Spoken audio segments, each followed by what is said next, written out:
Salams and welcome. Thank you for joining me in the English reading of the Holy Quran, translation and commentary by Abdullah Yusuf Ali, published by the IPCI, the Islamic Propagation Center International, from a beautiful city of Durban in South Africa. Right, we're busy with a wonderful, amazing chapter, Alhamdulillah, Surah Mulk. What an amazing chapter. A lot of blessings in the chapter, a lot of barakah. In fact, the whole Quran is a source of blessings and barakah. But let's just go through it.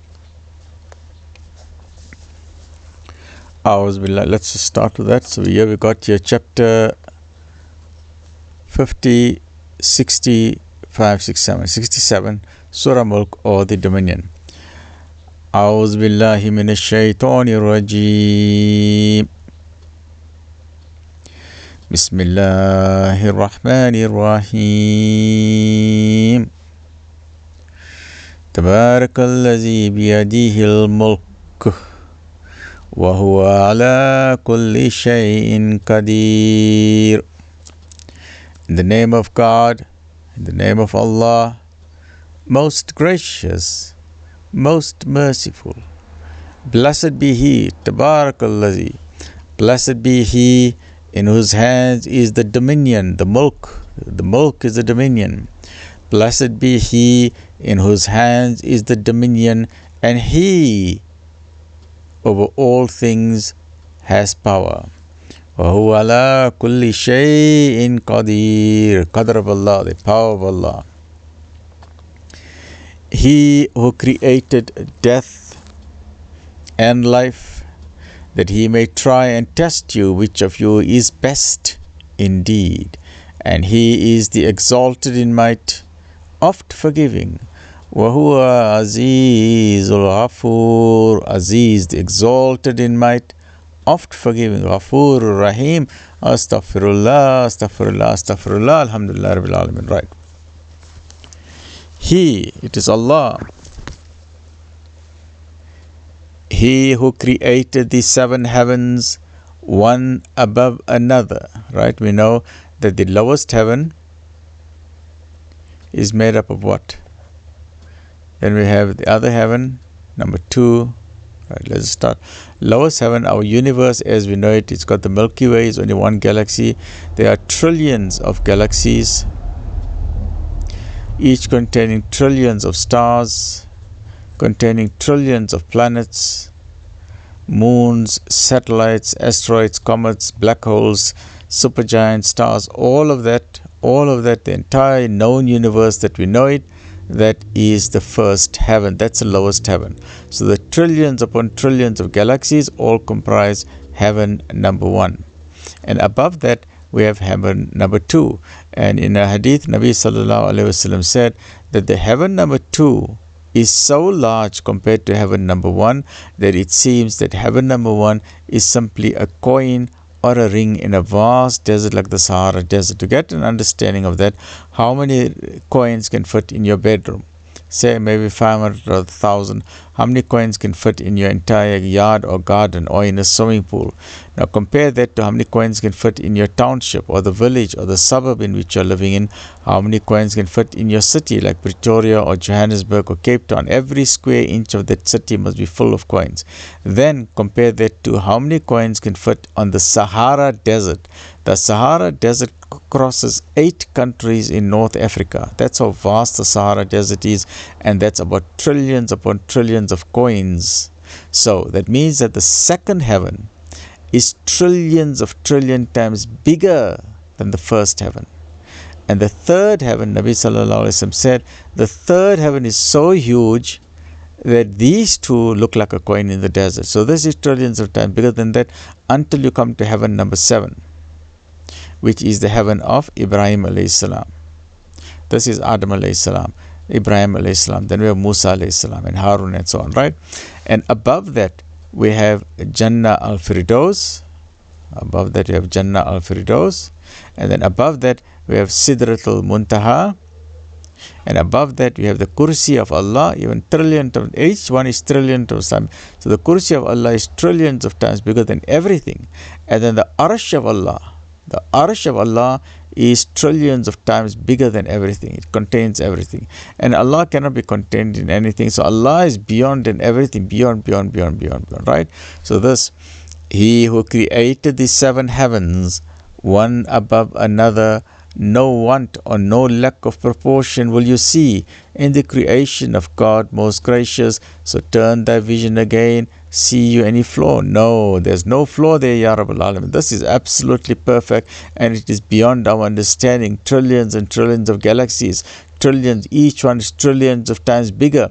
That means there are trillions of universes. Our astronomers or our non-Muslim atheists, they think that this is the only universe. Well, they talk about multiple universes and parallel dimensions, but they will get a shock of their life if they understand the Islamic view that the lowest heaven is universe number 1. And there's a heaven above that which got trillions of universes the size of our entire universe. And number 3 is trillions upon trillion times bigger than all of this. Now look, imagine how vast is Allah's domain, right? Alhamdulillah, Alhamdulillah, Alhamdulillah, right? So see you any flaw? No indeed, Ya Rab, there is no flaw whatsoever. Again turn your vision a second time. Thy vision will come back to thee, dull and discomforted, in a state worn out. Yes, indeed, Ya Allah, the more we study astronomy, the more we study the universe, the more we study the cosmos, just to get an idea of our solar system. Our planet Earth is here, then we have the Sun over here, and then we have Mercury, Venus, Earth, Mars, Jupiter, Saturn, Uranus, Neptune, Pluto. Jupiter is over here. Between Mars and the next planet, we have the asteroid belt. Behind Neptune, I think, or Uranus and Neptune, we have the Kuiper belt, and then we have the Oort cloud.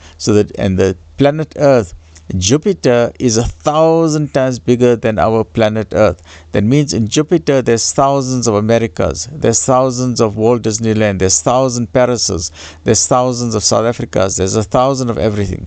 There's 1,000 France, there's 1,000 Russias, there's 1,000 Australias, there's 1,000 Brazils. I'm just using that as a metaphor, right? Just to give you an understanding. I'm not saying that there are those planets there. And the Earth, at least the Sun, is 1,000,000 times bigger than the planet Earth. So just to give you an idea of the vastness. And this is the smallest scale. Solar system is very small compared to the universe.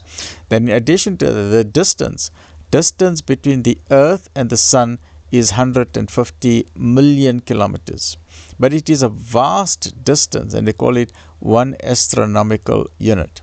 That means if we switch on a light here, if we press the button to switch on a light, the light starts traveling in a vacuum which is a constant C at 300,000 kilometers per second. It's traveling at such a fast light speed, but when you press the button on the Sun, it'll take 8 minutes. 8 minutes before the light switches on here. That's how far the distance is.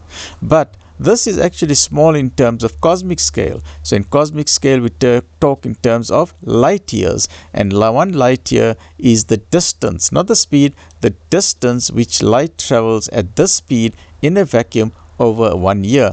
And that distance is 10 trillion kilometers. In 1 year, light, that's where it travels. And the distance of our solar system from the Sun to the Oort cloud is 30 trillion kilometers. That means that it will take 3 light years. It's a distance of 3 light years the size of our solar system.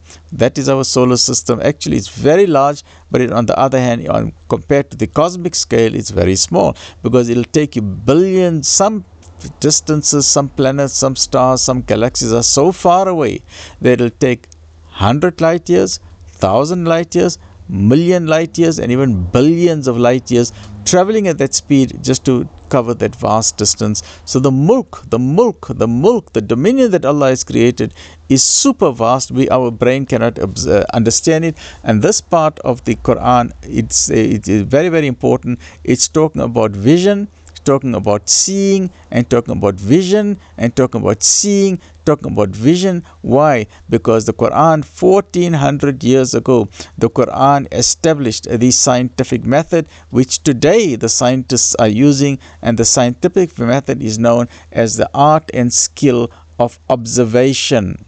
Observation that gives you empirical data, and it is empirical data that is science, that's accuracy, that's data, that's empirical data. So it's the Quran 1400 years ago established the scientific method, which scientists didn't even know what they were talking about, because previous to that there was a lot of superstition, there was a lot of hocus pocus, and Islam established empirically that when you see something, this is the art and science of scientific observation. Seeing is part of that phenomenal manner of obtaining and extracting relevant data. So science and the scientific method is firmly established in the Quran, and this is the method, or this is part of the definition of the scientific method. Alhamdulillah. All right. So the Quran is telling you to do something. So the Quran says, so you must go outside. And alhamdulillah, I've been outside many times. I've also got, mashallah, qualifications in astronomy. I've been outside. I've looked at the stars with the binoculars. I've also purchased my own telescope. This I'm talking many years ago, more than 20 years ago, alhamdulillah. And with the telescope, I've seen, one of the beautiful things you must do on your bucket list, you must see the moon with a binoculars or a telescope. You see it with the telescope, you see those amazing craters in the moon, and the moon is so beautiful, absolutely astonishing. I've also, alhamdulillah, managed to see the planet Saturn with its rings, one of the most beautiful planets. This is my favorite planet. I've seen the planet Jupiter with some of its moons there, alhamdulillah. Also the Halley's Comet, this was I think in the 1970s. But now what you need to do is that here it tells about the scientific method. Please go out, see the stars. But now in today's time, and especially we're living in a city, sadly it's not possible to do that because of smog. There's so much light. You can only see the cosmos nicely in a dark area. For example, if you're living on a farm, or you're living in a rural area, or in a desert, or on a ship, right? Then you can see the night sky very beautifully. And alhamdulillah, when I was studying astronomy, we used to go to the planetarium in Yale Road in Johannesburg, next to Wits University, or part of Wits University. And it's absolutely amazing. They give you the nice background cosmic music, very slow, beautiful violin, and then the entire planetarium becomes ice cold. They make it very cold, and then you start seeing the various planets. Absolutely amazing, right?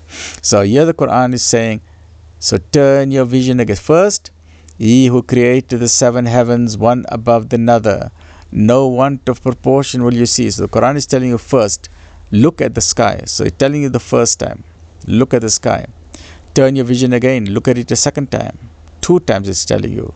See and if you know. Again, the third time, again the Quran is telling you 3 times, go outside and look at the sky. Look at the sky. And if you can't go outside, look at the sky, open the computer, research the Hubble telescope, or now we have the John Webb telescopes, amazing astronomy findings with the Webb telescope, and we are going to the furthest reaches of the cosmos. Absolutely amazing, right? So if you don't have the privilege or the luxury of going outside, and then get into the habit of getting into the love for astronomy, and you don't have to do anything, just subscribe to like astronomy or the James Webb telescope, and they'll give you amazing pictures of what is happening in the night sky and beyond. So we're looking at things in the furthest reaches of the galaxy, and they've managed to find spaces or distances 13 billion years ago. They found a galaxy 13 billion years ago, which is very close to the formation of the universe, which is about 13.8 billion years ago, right? So maybe I'll just pause here for the moment, because this discussion has taken up a lot of the time. So inshallah we'll start again with the next episode, which is part number 2.